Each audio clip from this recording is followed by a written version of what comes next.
Om Sahana Vavatu Sahano Bhunaktu Saha Viryam Karavavahai Tejasvinavadhitamastu ma Vidvishavahai.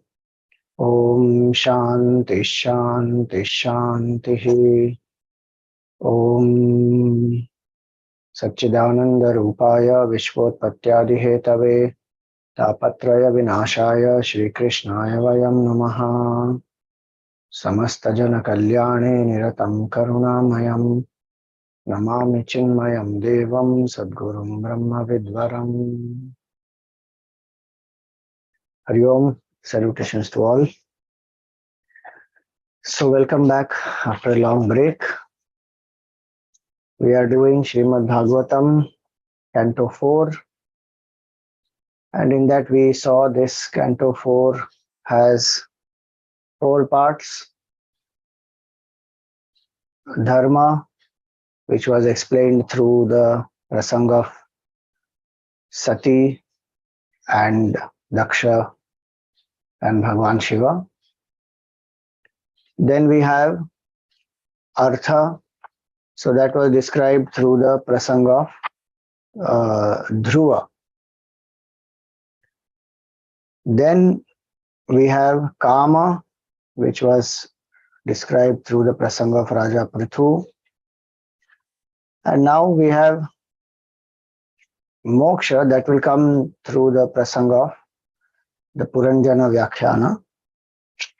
So after Raja Prithu, we saw in the 23rd chapter of Canto 4 that Raja Prithu practices, he rules very well, and then he renounces the world, and then he practices austerities and he attains mukti. Then we were on chapter 24. So this chapter 24, we see the lineage of from Prithu's son Vijitashva, and then the Prithu's son Vijitashva became the emperor, and he gave to his younger brothers. So Prithu's sons, he had 4 sons that we saw. So Vijitashva becomes the king, and then to Haryaksha, he gives the eastern quarter, to Dhumrakesha, he gives the southern, and then to Vrikka, he gives the western, and the 4th to Dravina. Now his lineage also it is explained, and we come to this person who is Havirdhana, who is also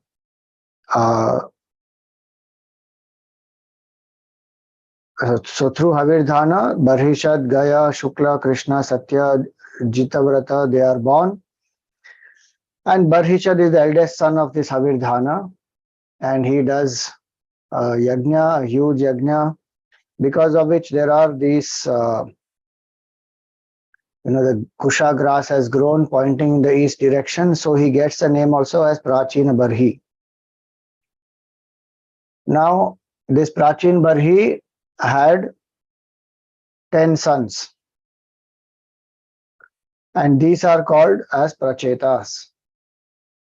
Now, Prachin Barhi told them to take forward the creation, have more children. So what did these Prachetas do? They go to a lake and they want to please Bhagwan Hari. So when they go to that lake, they find Bhagwan Shiva manifests from that lake along with his retinue. And there Bhagwan Shiva, he spoke to the princess. And what did he ask them? So he said that you are the sons of King Vedishad or Barhishad or Prachin Barhi, all of them mean the same. And he says that I know your purpose. You are here because you want to please Bhagwan Hari and you want to have children.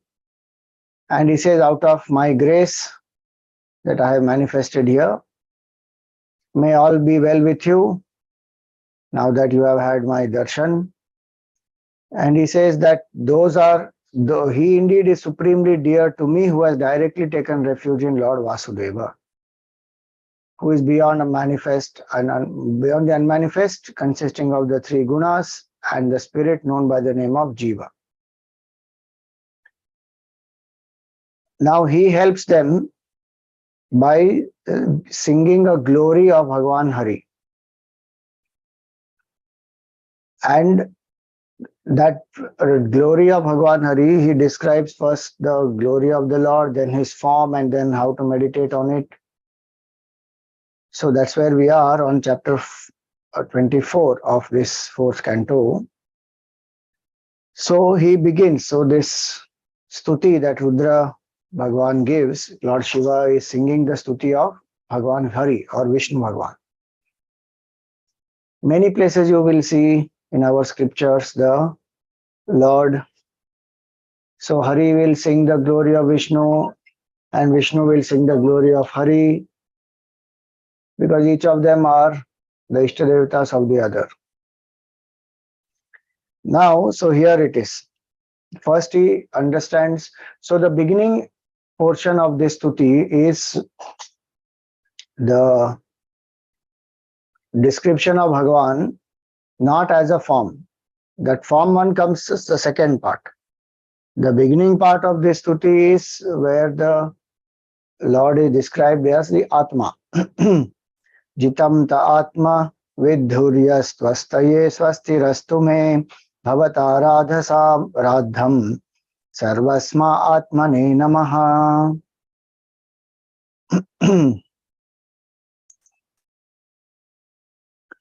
So he says here that your glory tends to the blessedness of the foremost amongst the knowers of the self. May it conduce to my blessedness as well. You ever exist as a supremely blissful. Hail to you, the Supreme Spirit, who have assumed all the forms.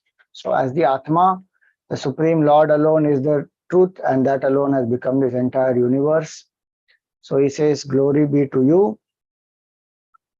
Then he comes to the form, the next aspect as the Supreme Creator, creator of Brahmaji also. So he says, obeisance to him who has a lotus sprung from his navel, the controller of subtle elements of the senses, elements and the senses, to Vasudeva. Now, four aspects he will explain: Vasudeva, Pradyumna, this Aniruddha, and Shankarshana. Like we say, Mana, Buddhi, Chitta, Ahankar.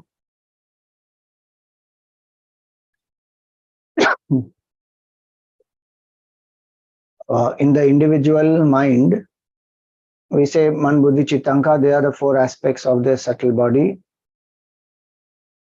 Apart from whatever the five senses of knowledge, five senses of action, five pranas, then there's Man, Buddhi, Chitta, Ahankar, four, Antakarana. So, like that, those are four, and these are the four in the total body, total subtle body. So he says, you are the Vasudeva. Even in Tattvabodh, we say Chittasya Vasudeva. The presiding deity of Chitta is Vasudeva. So he says, you are the one who is a Vasudeva, the first and foremost of the four vyuhas or manifestations of the Lord. And who is this Vasudeva? Ever tranquil, immutable, self-luminous. Then he says, salutations to you, O Sankarshana, the second one who presides over the ego. There it is said Ahankarasya Rudraha in Tattvabodh. Here it is Ahankarasya Sankarshana.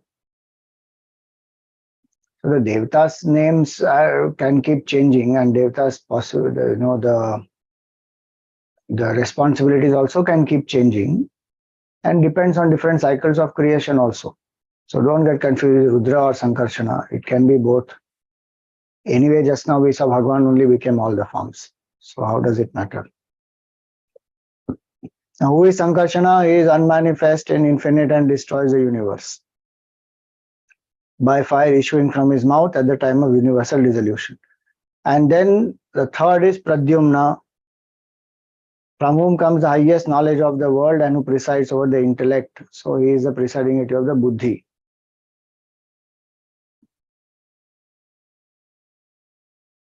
Then to Aniruddha, presiding over the mind, controller of the senses. So obeisance to you as the sun god who pervades the universe by his effulgence and is devoid of growth and decay. So that Supreme Lord first is worshipped as the Atma who has become this whole universe, then worshipped as the very source of even Brahmaji, and then who alone becomes this four Asudeva, Aniruddha, Pradyumna, and Sankarshana. Then he says, salutations to him who is the door to heaven and the final beatitude and who constantly dwells in a pure heart. Hail to the fire god through whom are accompanied sacrifices performed with the help of four priests. So in any sacrifice, there will be these four, Hota, Adhvaryu, Udgata, and Brahma. Brahma is the one who is the main person who supervises. Hota is the one who actually puts the ahutis. Udgata are the one who they will chant the mantras. So Hota and Adhvaryu, they will do the offerings and ensure that whole thing happens properly as per the vidhi. Then who makes for the continuance of sacrifices? Then salutations to Hari, who as the moon god serves as the food of both the mains and the gods. So when Bhagwan says here in the 15th chapter, Somo Bhutva Rasatmakaha, I become the moon and I nourish the entire plant kingdom. Gamavishya cha bhutani dharayami aham ojasa pushnami cha aushadhi sarva somo bhutva rasatmakaha.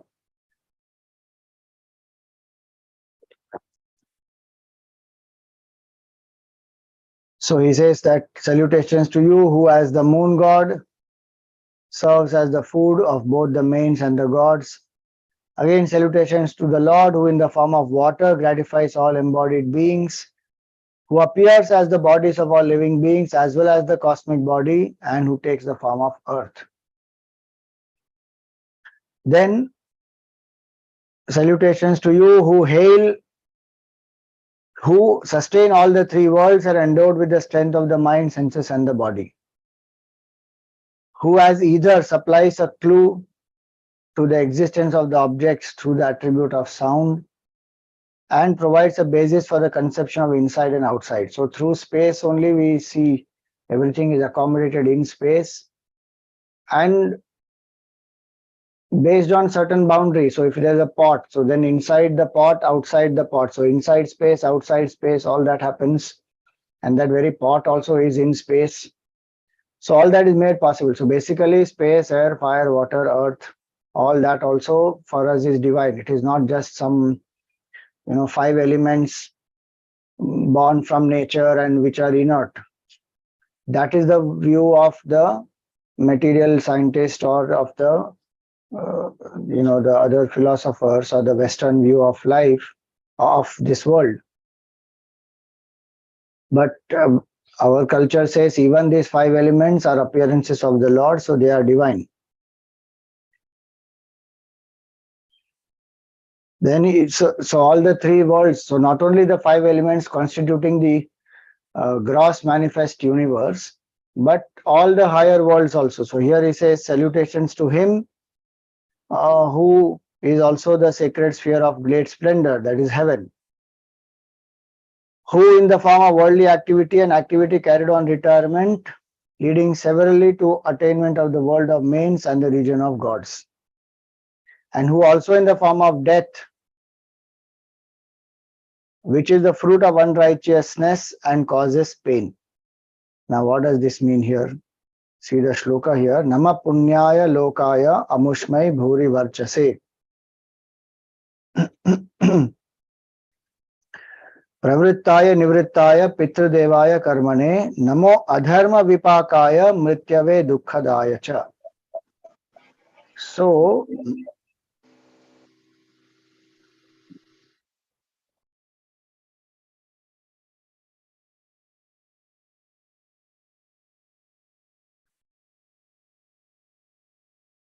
Mrityu will definitely come to all. So Mrityu does not mean that there is some adharma that we have done. That everybody has to drop the body. Whoever has taken the body will drop the body, and as per karma will take another body. That cycle will go on. Then what is the meaning of adharma here?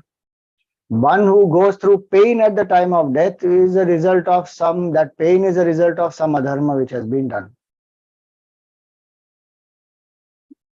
Otherwise, one will drop the body effortlessly.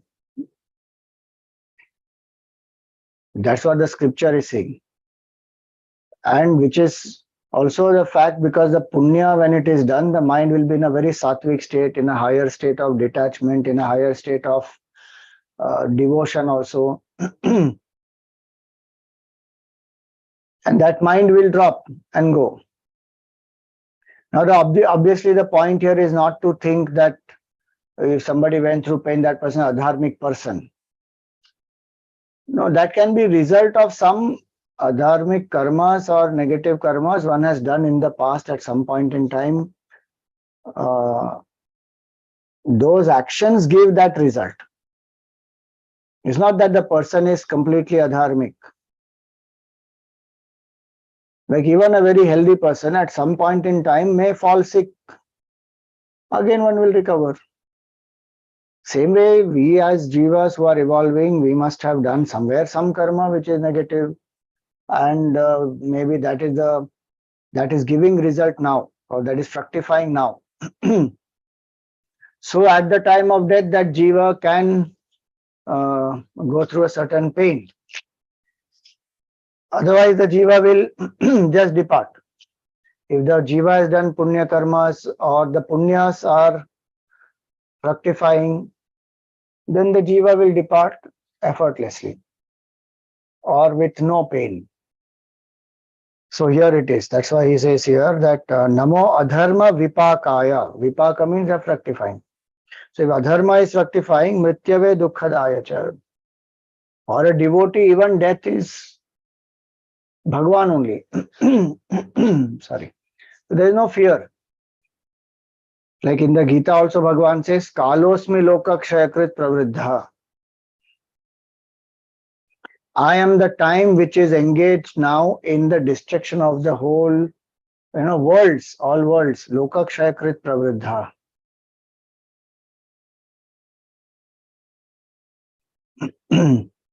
Samahartum iha pravrittaha. And I am engaged in destroying these worlds.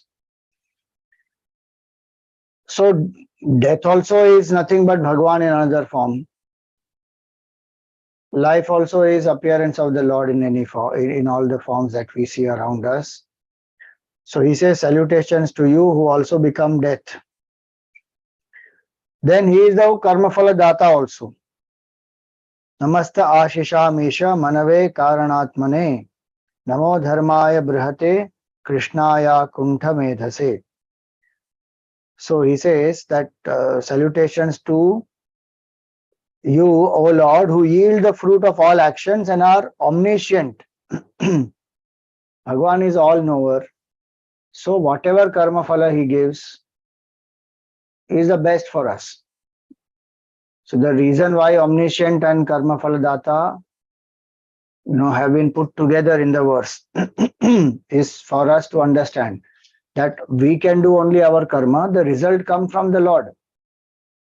And Bhagwan gives in his supreme intelligence as the omniscient one.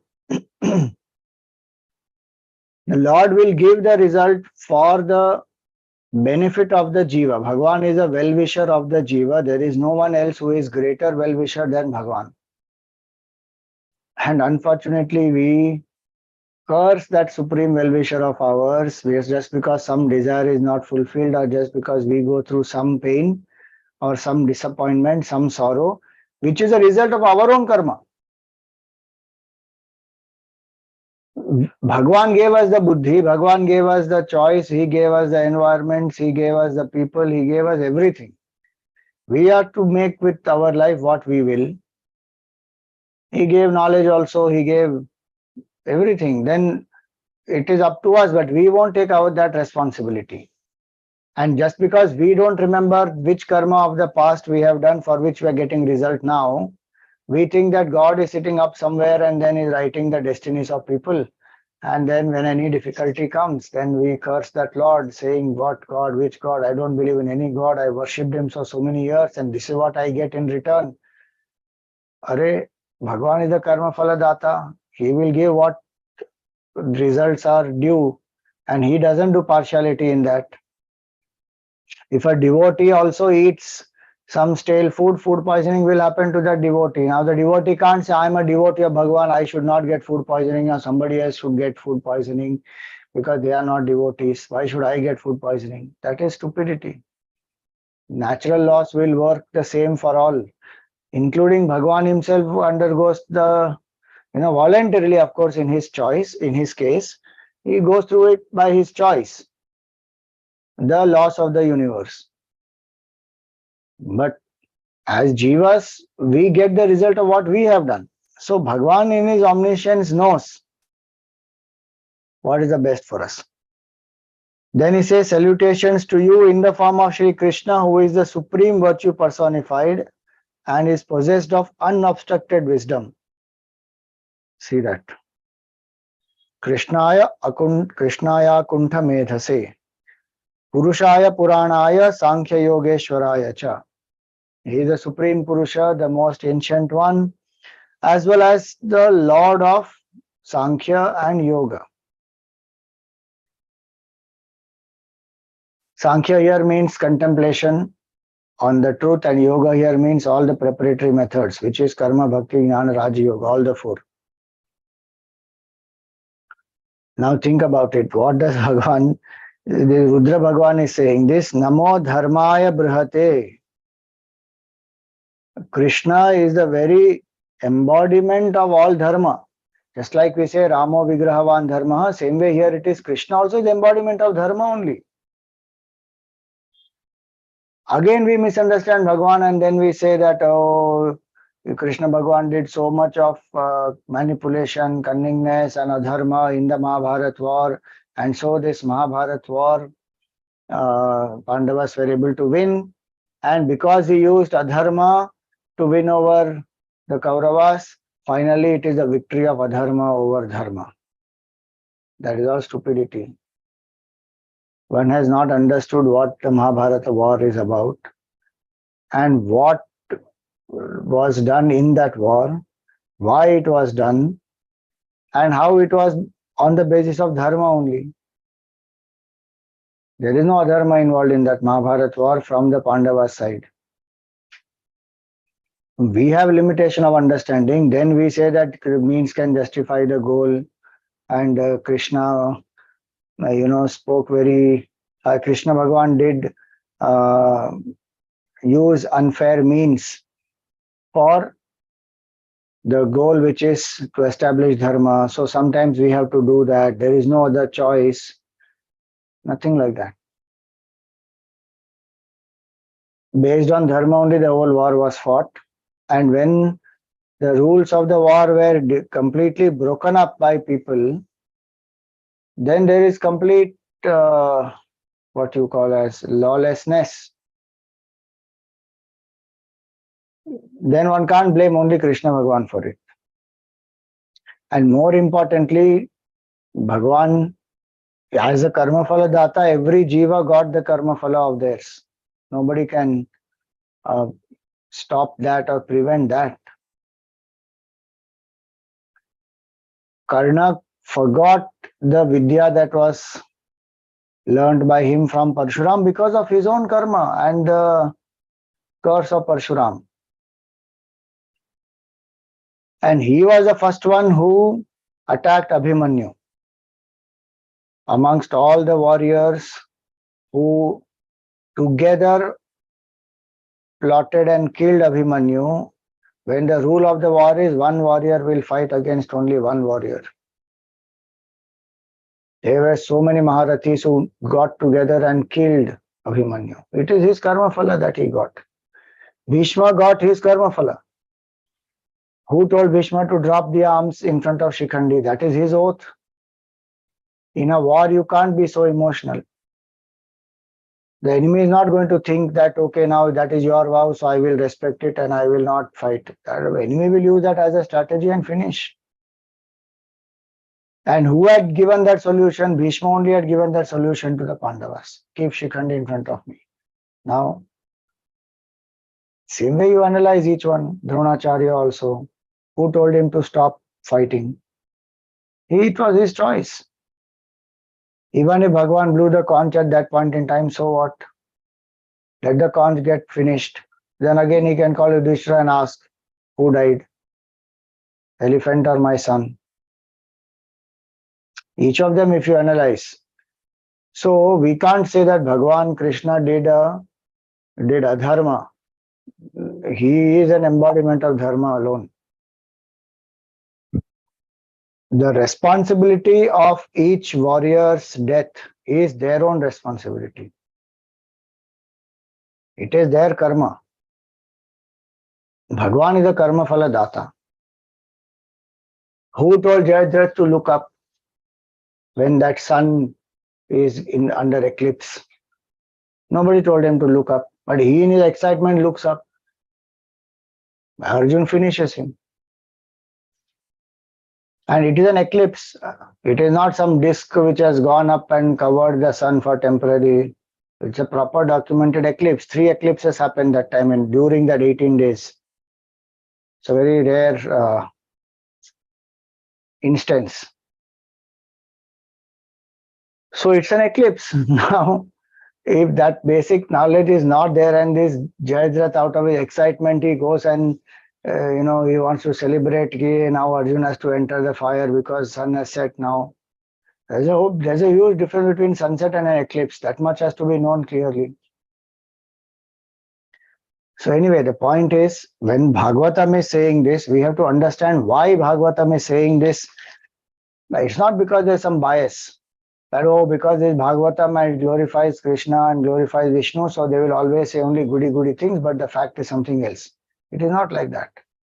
Shastra speaks very clearly, unbiased, objectively. We have a bias in our head. So we have to introspect that, okay, if Shastra is saying this and my mind is saying this, where is the flaw in my thinking? Can I start identifying that? Which is why satsang is required. Which is why it is very difficult for us to read by ourselves. We have to read, okay, on this, what did Sridhar Swami say, or what did a great commentator say? And then we understand, this is what this means. That's why one has to study the Shastra under a parampara. If one takes the book and reads by oneself, and then one will not understand, and then on the top of the head, one tries to bring some interpretation, and in that also it may be wrong. Then one is doing a great disservice, which is what is happening to so many people. They have no proper understanding of the Shastra, of the purpose of the Shastra, and then the levels in the Shastra and the clarity that Shastra gives.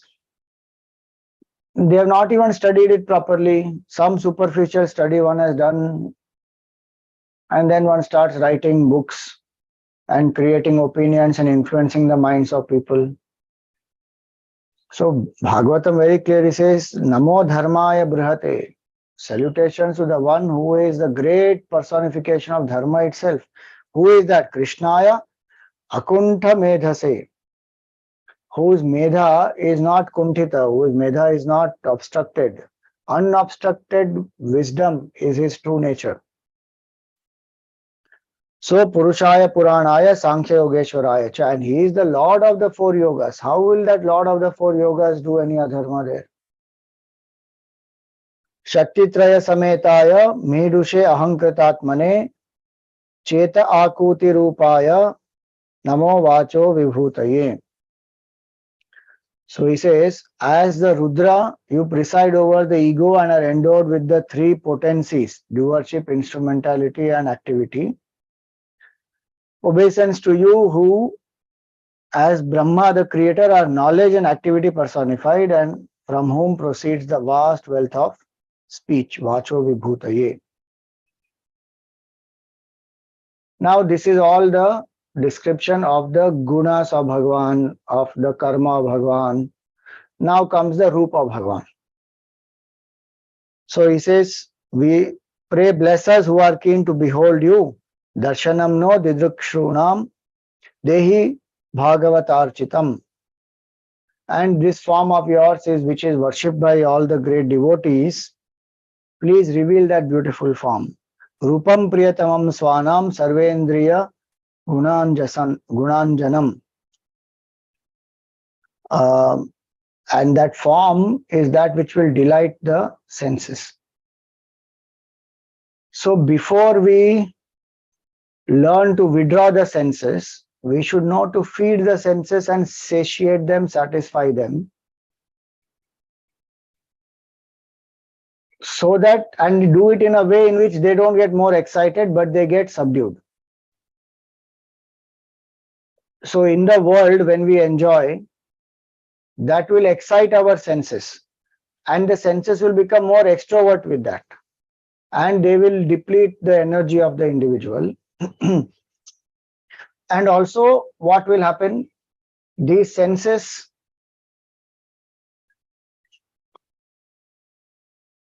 will create new bhoga vasanas. Now these senses, they cannot be directly withdrawn in contemplation and meditation and think about formless absolute consciousness. So then what is the alternative? The form of Bhagwan will engage the senses but will not excite the senses. They will ensure that the senses get a vast field to play. So it is not complete withdrawal, nor is it that it is fueling the desire for gross enjoyments and increasing the vasanas. Because the form of Bhagwan will engage the senses and increase sattva guna. Even the offerings that we do to Bhagwan in terms of the agarbatti or the chandan or the flowers or the naivedyam, arti, whatever we offer, the bhav behind that is, may the Lord be pleased. It is not that I want to enjoy. Which is why we say that, naivedya, before you offer to Bhagwan, you should not eat. The reason is the bhoga vritti should not be there in us. The Ishwar Arpan bhav, that is the most important aspect in that, and that bhav, if we have, then we can extend that for all other enjoyments in the world also. They will not then create new vasanas in us or bhoga vrittis in us. So that's why the form is very, very important. Unfortunately, today people have no clarity about that, and then they think form worship is primitive. It is, super, something that is very backward, and we will only do the formless, and we will only focus on the breath, or we will worship nature. That is confusion, because one has not understood the mechanism of the senses. The same people who are talking about formless and nameless and attributeless will have absolutely no control over the senses. Victims of the senses, many of them will be, who will just have no control over the food that they eat, the things that they see, the music that they hear, all the other 10 senses. No control. In the Gita, Bhagwan gives that as the first quality of somebody who wants to worship the formless. Sanniyamya indriya gramam sarvatra. To withdraw the senses from all directions, from all the objects. That control of the senses must be there. The mind must not have craving. Control of the senses does not mean close the eyes, close the ears, close the mouth. That also many people don't have. In meditation, one is seeking some smell and some candle and some fragrance and some flowers and some light, and what type of meditation is that? Sanniyamya indriya gramam sarvatra samabuddhaya. Then be equanimous at all times. Sarva bhuta hite rataha. Those who are selflessly engaging in service of all the beings. Te prapnuvanti mameva. They will attain me. In the 12th chapter he says. And if one has deep body identification, formless is not possible. So that's the importance of the form. And now Shivji himself is telling to these Prachetas the glory of the form of Bhagwan and how to meditate on that form. He is teaching them. So he says, you please reveal. Shivji is telling Bhagwan, he is praying to Lord Hari, that please reveal your beautiful form, the most beloved of your votaries, which delights all the senses by its numerous excellences. It is cerulean as a charming rain cloud and the conglomeration of all elegance. Now this comes the description of the form. So obviously, form of Bhagwan Vishnu has Shankha, Chakra, Gada, Padma, and the eyes are resembling the petals in the lotus, in the heart of a lotus. Captivating eyebrows, shapely nose, lovely teeth, ravishing cheeks, ears exactly corresponding with each other and serving as ornaments. The outer corners of eyes smiling as it were with affection. Bhagwan is having flowers around his chest. There's a pitambar that he has worn. Then there are diamonds, bracelets, pearl necklace, anklets, girdle, and carries about its shoulders resembling those of a lion. The luster of the earrings and the necklace, the Kaustuba gem lending charm to the neck. Then there is a Srivatsa on his chest. Now his stomach has 3 packs, and as he breathes, it keeps moving up and down.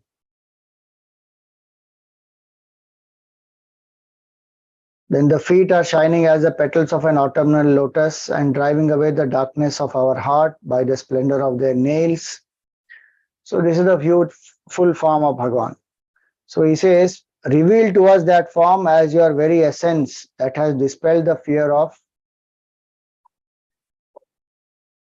that has dispelled the fear, O preceptor, since you are the guide of souls wallowing in ignorance. So this is the form. Now form will bring single pointedness, form will bring relationship, form will bring emotion, devotion, very many things the form will bring, and the most important is these forms the devotee will have darshan. There is no doubt. These are not some human created forms for the sake of concentration of the mind. These are forms in which the Lord exists, even whether we exist or not. Form of Bhagwan continues. That alone is real. This is not real. We think this is real and Bhagwan's form is unreal. That is Maya. Makes the unreal appear as a real, real appear as unreal. So many times we have seen it. We are in just the 4th canto. 12 cantos are there totally. In every canto, almost there is one portion which will describe, at least till now we have seen, one portion which will describe the form of Bhagwan. There is no canto in which form of Bhagwan is not there. And majority of us need the form. So just like here the example is given of the form of Bhagwan Hari, each of us have to think what is the form of my Ishtadevata, or it may be Kula Devata, whichever one you have, or they both can be one and the same. And that one form one has to meditate, single pointedness, every single day. Focus on that form from the head to the toes, and then focus on any specific part of the form of the Lord. And that way, one builds the bond. So here he says, please Bhagwan, you reveal this form to us. Then he says, Etad Rupam Anudhyayam Atma Shuddhim Abhipsatam Yad Bhakti Yogo Abhayadaha Swadharmamanu Tishthatam. Very important. Why this form is important, he says now, you see. Etad Rupam Anudhyayam. This form has to be continuously meditated upon. Anudhyayam. Anu means repeatedly, continuously. For what? Atma Shuddhim Abhipsatam. First reason, if one wants to purify the mind, one must meditate on the form. So those who are desirous of purifying the mind, they must continuously meditate on the form. 1.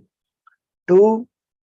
Yad Bhakti Yoga Abhayadaha. It will give bhakti and it will give fearlessness. People think those who are devotees are timid, weak people, very easy to get, to take them for granted, to exploit them, to cheat them. That is because one is not alert, that one is tamasic. A true bhakta cannot be exploited. A true bhakta is fearless. A true bhakta has no insecurity. A true bhakta has a lot of detachment. People can exploit us because of our attachments. The world pulls us down because of our attachments. Bhakta doesn't have attachments. There's no chink in his armor or her armor. There's no chink. Where is the question of world attacking and affecting that devotee? So bhakti makes that person strong. Our bhakti must be like that. Abhayada, he says. You see, bhakti yogo abhayadaha. Da is used for bhakti yoga also and abhaya also. Then swadharmam anutishtatam. Even for those who are following the path of karma yoga and engaging in performance of their duties as swadharma, even for them this form is important, because then the bhav comes that I'm doing it for Bhagwan who is manifest in this form. Think about it. How will I do karma yoga towards something which is absolute, infinite consciousness? The feeling only doesn't come. That's why he says swadharma manutishtatam. Bhavan bhaktimata labhyo durlabha sarvadehinam swarajyasyapyabhimata ekantenatma vid gatihi. So he says that even Brahmaji seeks this form. Remember, Brahmaji was confused in the beginning. He did not know how to proceed with creation. Then he heard tapa, tapa. So Brahmaji did austerity, and then Vishnu Bhagwan manifested and gave him the Chatushloki Bhagavat, which is sought after even by Brahma, and the ultimate goal of those who are exclusively devoted to self-realization. Darshana Bhagwan will lead to self-realization, there is no doubt. The absolute ultimate realization will be of that Lord as my own true self, there is no doubt. But that does not mean that Bhagwan does not exist in the form. That is a misunderstanding of people who have not understood Vedanta properly. So here he says that goal of those who are exclusively devoted to self-realization.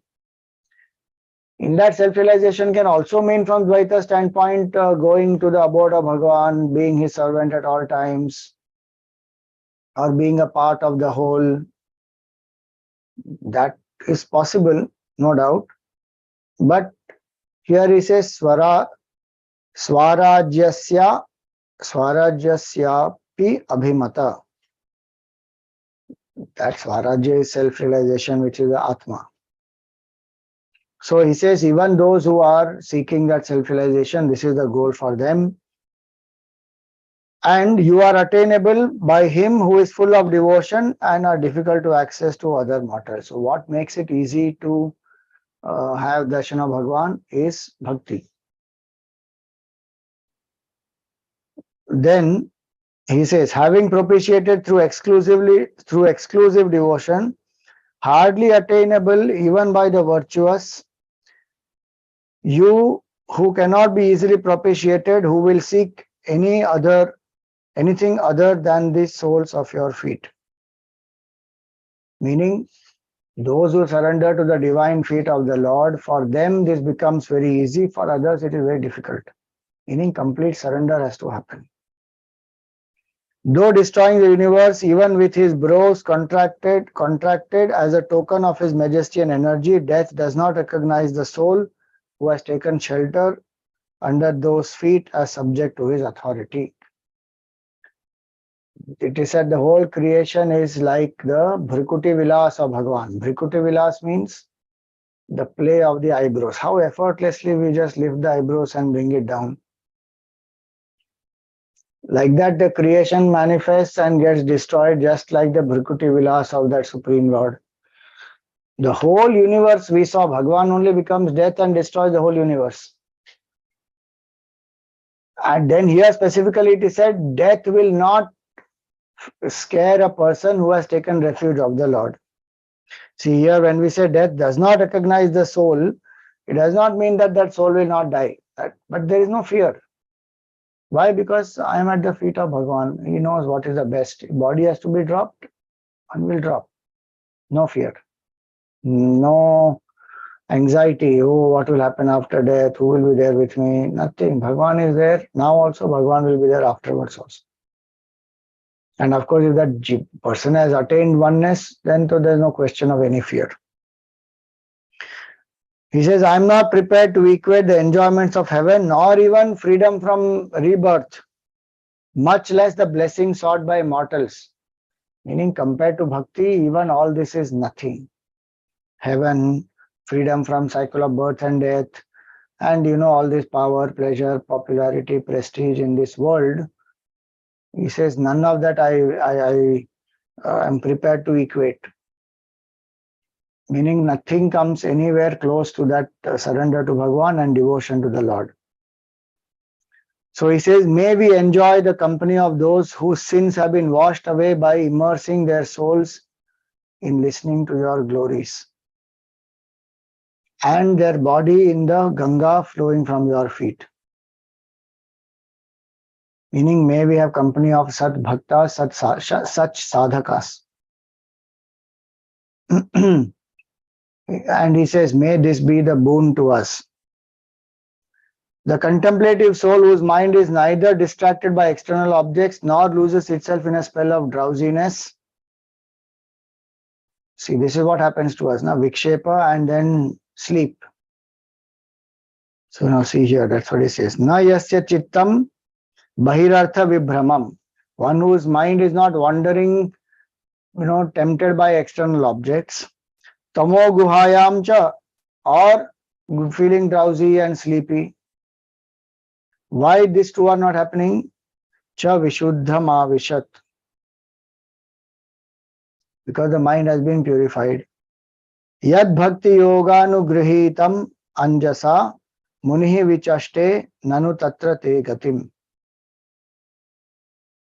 So this person has attained this state by the sadhanas of devotion. And so he says that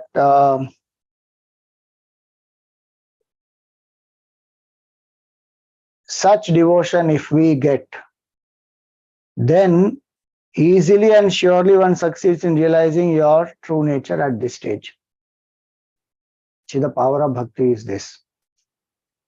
It will prevent the vikshepa, it will prevent the sleep, both drowsiness, sleep, wandering of the mind. All these challenges come to us in meditation. Bhakti will remove all this, and the company of such bhaktas will strengthen our bhakti and remove all these obstacles to know the self. And today people don't want to talk about bhakti also. The word bhakta only has become like a label, an unfortunate kind of an addressing and connecting it to politics and some party and all that, and the bhakta and this bhakta and that bhakta. That is so unfortunate. The word bhakta is a very exalted word, and from that exalted state one has brought it down to such ridiculousness. So the point here is this, that bhakti has that great power. And so if our meditation, contemplation, whatever practice we are doing, we have to introspect and find out what is the component of bhakti in the practice that I am doing. And if there is no component of bhakti in that, one should introspect and, if required, change that practice to something else where bhakti can be invoked. Otherwise, the mind will not focus. And more than focus, the purity of mind will not happen. Surrender will not happen. Realization cannot happen without these. So now that's where he says, you are the same Brahma in whom is manifested this universe and who shines through the universe, who is supreme effulgence and is all pervading like ether. So that way he goes on to explain, you are absolute, you who evolve this universe, sustain it and dissolve it as though it were real. But it is not real, it is your power of Maya because of which all this is happening. Then even those who are studying the Veda and the Tantra, etc., are able to be well versed because of you, because of the devotion to you.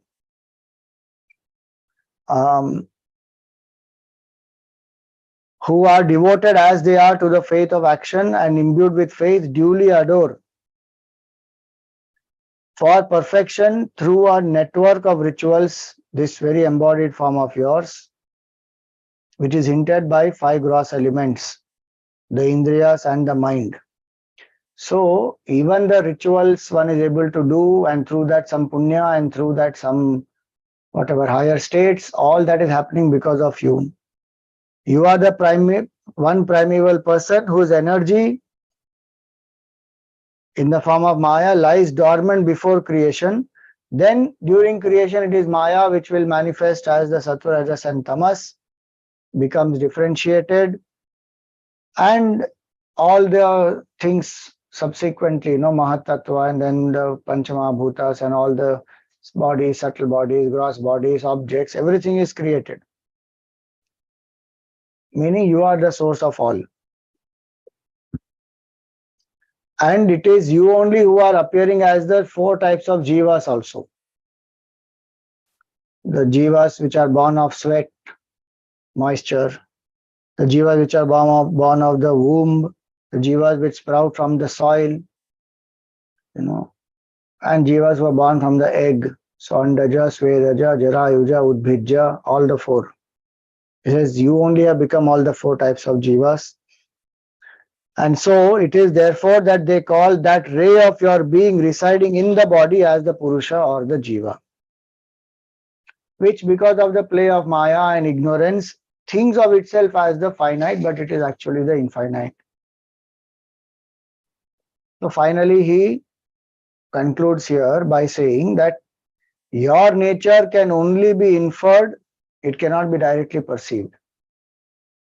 Possessed of the most tremendous velocity and irresistible like a hurricane, it is you who destroy the worlds. Now comes a very powerful analogy. He says, alert as the serpent that grabs a rat, licking the ends of its lips through hunger, you as death suddenly overtake the jiva. Like how this serpent grabs the rat. In that way, Bhagwan as though devours the jiva,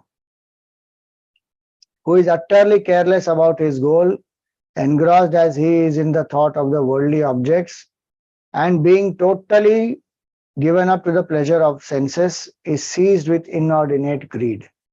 This jiva, because of greed, because of sense enjoyment, because of extrovertedness, becomes careless, has forgotten the purpose of human life and the very goal of realization. In that state, when one is like, a rat is not even aware that snake is nearby and suddenly gets trapped and killed. We are living like that. Suddenly death comes and takes us away. In terms of the body, it's gone, finished. When the next human body comes, when sadhana will happen, no idea, it is so uncertain. So he says this, that you are the one who takes away this jiva, who is ignorant like this, and who regards pleasure as the goal. So what wise man who regard his body as wearing away through neglect of you would abandon your lotus feet? So a wise person will not shy away from bhakti. That is important aspect to understand, that having got a human body, bhakti is the thing which will liberate us. And that alone, that completely we put aside. And we say, no, I am a jnana margi, I don't believe in bhakti and all that. What jnana marga it is that does not have bhakti? Ishwar bhakti is there, Guru bhakti is there. How can there be no bhakti in jnana marga? So that's why he says here that this Wise person will not abandon your lotus feet, which our ancestor Brahma had adored. Brahmaji himself adored the lotus feet of Bhagwan. Why? Because Brahmaji didn't want to get stuck in bondage. He had adored it through fear of bondage in the shape of worldly existence, and which even 14 Manus, meaning all our ancestors, right from Brahmaji onwards to Manu, all of them from Swayambhu Manu onwards have worshipped with unquestioning faith. See, it is written without reasoning, but it is not, the point is not reasoning. The point is without doubting. So with unquestioning faith, they have worshipped the feet of the Lord. The whole universe is scared of Rudra, but what does Rudra Bhagwan say? You are the only fearless resort. People take your refuge, then even me as death cannot affect them. Then he says that go on repeating this hymn. So with this he concludes the stuti. Rudra stuti is over here. Now Rudra Bhagwan is telling the Prachetas that you keep repeating the hymns with the purest of motives, discharging your duties with mind set on the Lord, and worship the Lord in your own heart as well as in all the beings, extolling and meditating on him again and again.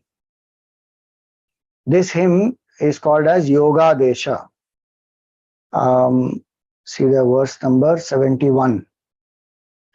Idamaha Purasmakam Bhagavan Vishwasritpatihi Bhagavan Bhagwadina Matmajanam Sisrikshu Sam Sisrikshatam. That is 72. 71 is before. Yoga Deshamupasadya Dharayanto Munivrataha Samahita Dhiya Sarva Etad Abhyasatadritaha. So this is called Yoga Desha. This whole stuti is called Yoga Desha.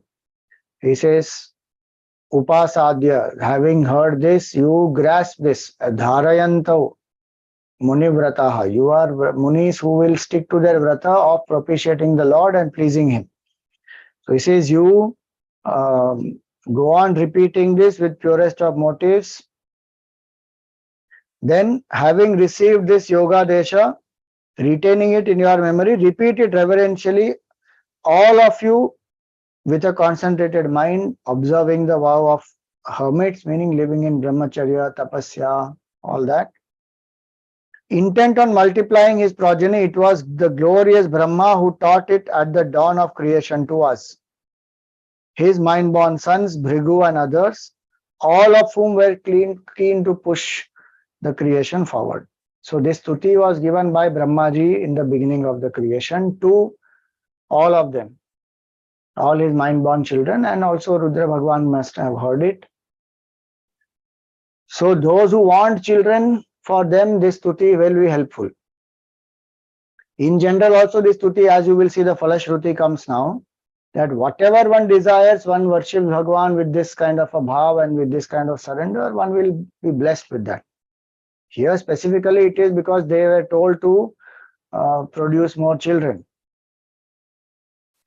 Now, enjoined to proceed with the task of procreation, we, lords of created beings, all evolved various species of living beings, having got rid of ignorance through this very hymn. So he says that Brahmaji gave this knowledge, and reflecting on it, their ignorance went, and then that is how they brought forth the children. Very interesting it is. If the parent becomes illumined, meaning enlightened, then the child comes into the world. What a beautiful way it will be to bring up the child also, and the parent is not having any insecurities and fears and worries and all that. So here he says that all these Manus and all of them, they also heard this, they applied this. Having got rid of ignorance, then they brought forth these children. Even now, he comes back to the present moment, he says, even now a man devoted to Lord Vasudeva and ever repeating it with an attentive and absorbed mind attains blessedness before long. Of all the blessings here, spiritual enlightenment leading to final beatitude is the highest. Shreyasam iha sarvesham jnanam nishreyasam param. Of all the blessings, this jnanam, spiritual knowledge, is the best. Sukham tarati dushparam jnane naur vyasanarnavam. So what will happen with this? He who sails in the bark of wisdom easily crosses the ocean of misery, which is very difficult to cross. Imbued with reverence, he who dwells upon this hymn in praise of the Lord will be able to propitiate Sri Hari, who is so difficult to please. A man who is steady of mind obtains whatever he desires from that Lord, the sole repository of all blessings. When he is celebrated through this hymn sung by me and is highly pleased thereby, Bhagwan will be highly propitiated. Highly pleased when he is propitiated by this hymn. How to do it? He says, rising before daybreak and full of faith, any mortal who listens to or recites it with joined palms is freed from all shackles of karma. Repeating with a concentrated mind this hymn in praise of the Supreme Purusha, sung by me, practice austerities, thereby you will attain in the long run the object sought by you. So this way, Prachetas are blessed by Lord Shiva. Now you see, this is Moksha Purushartha, no? So Prachetas got the knowledge from Lord Shiva. What happens to the father? That we will see. Naradji comes to his life. Prachetas, of course, they will sing the glory of Bhagwan, and that we will see few further also. But his father also gets mukti. Naradji comes at that time. Father is still doing rituals and all that. That we take up in our next class. Any questions?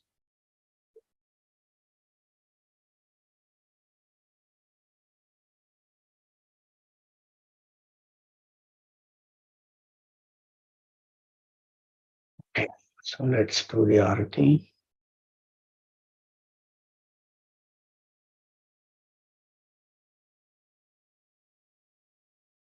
It is not only verse 71 for progeny. This whole hymn, this entire hymn, Rudra Vacha, from there it starts. That hymn of Lord Vishnu has to be sung for the progeny or for any desire fulfillment. In this specific context, it is progeny.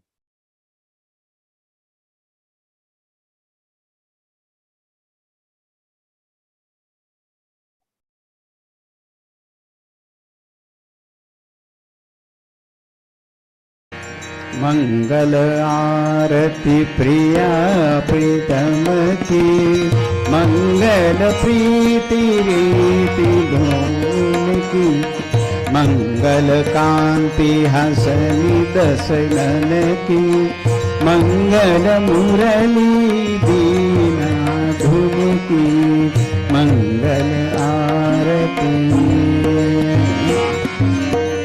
मंगल बनिक त्रिभंगी हरि की, मंगल सेवा सब सहचर की, मंगल सिर चंद्रिका मुकुट की, मंगल छवि नयन में अटकी, मंगल आरती।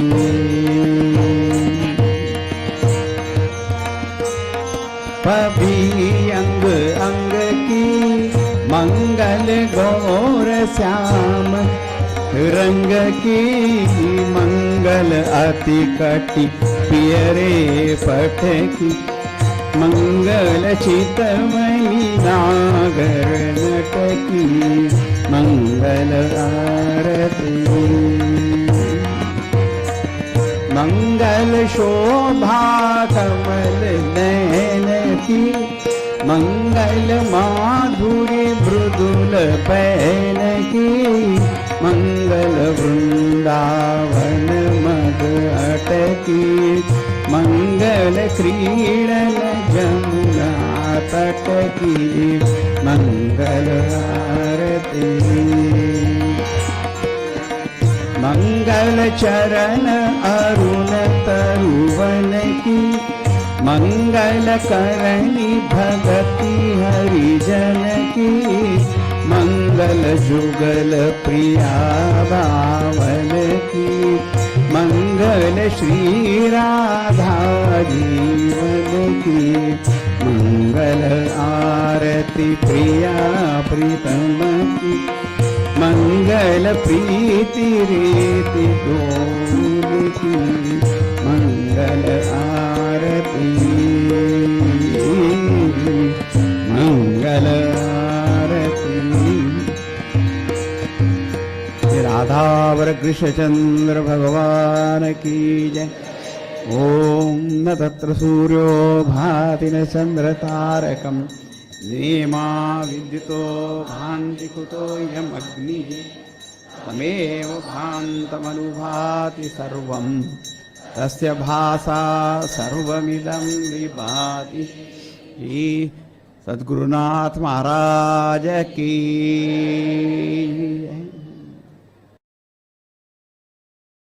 ओम पूर्णमदः पूर्णमिदं पूर्णात् पूर्णमुदच्यते पूर्णस्य पूर्णमादाय पूर्णमेवावशिष्यते। ओम शांति शांति शांति। हरिः ओम श्री गुरुभ्यो नमः। हरिः ओम।